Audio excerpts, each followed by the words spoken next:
Saturday night in Kansas City, Missouri, the UFC will host their third event at the T-Mobile Center in Kansas City, and their first event since 2023, back when Max Holloway beat Arnold Allen in the main event of that fight night. But this fight night, this Saturday, it's Ian Machado Garry taking on Carlos Prates from the Fighting Nerds, who have really just taken over the UFC, it seems like. I believe they're 24-0, and that's Caio Borralho, and that is John Silva, including Carlos Prates, among others. So they really have just been dominating since they've came into the UFC the last couple years. But Ian Machado Garry, although he's coming off of a loss to Shavkat Rakhmonov back in December of 2024, he put up a really good fight and was Shavkat's toughest test of his career in the UFC so far.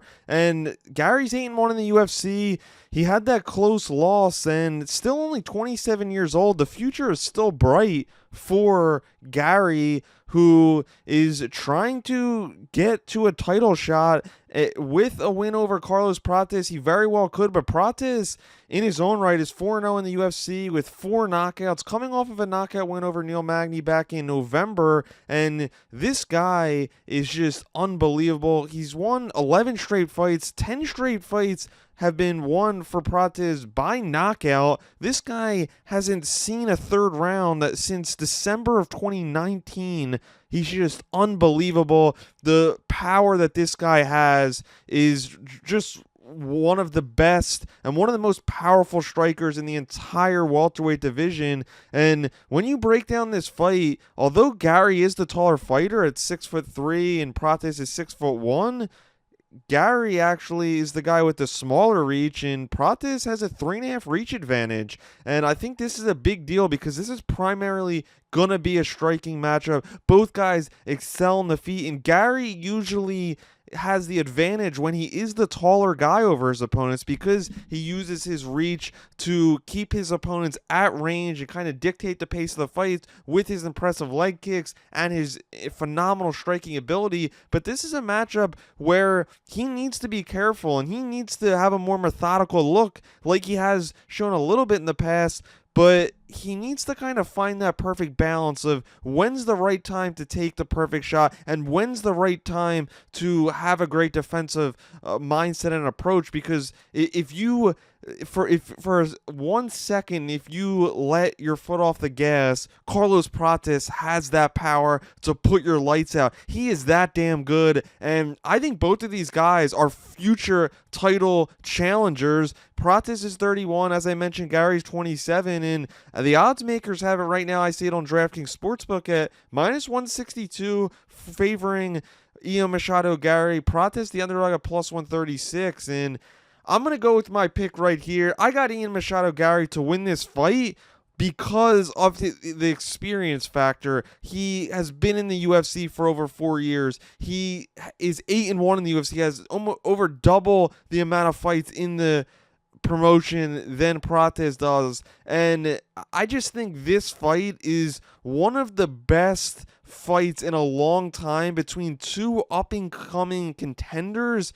stepping up to the plate to face each other before they get a title opportunity.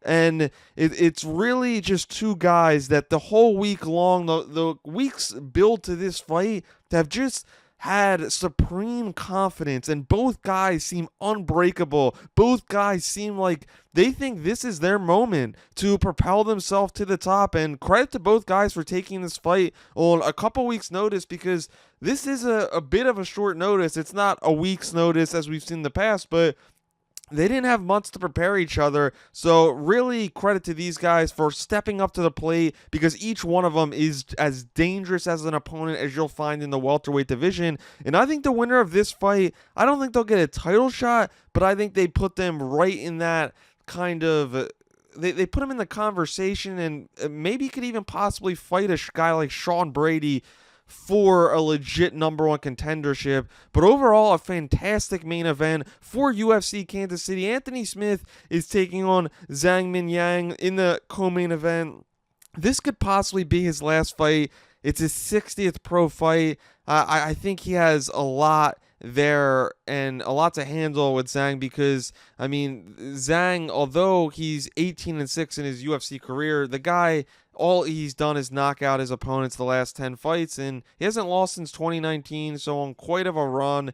And Anthony Smith also has lost 2 straight fights, but hasn't lost 3 straight in over 10 years, so we'll see what gives there.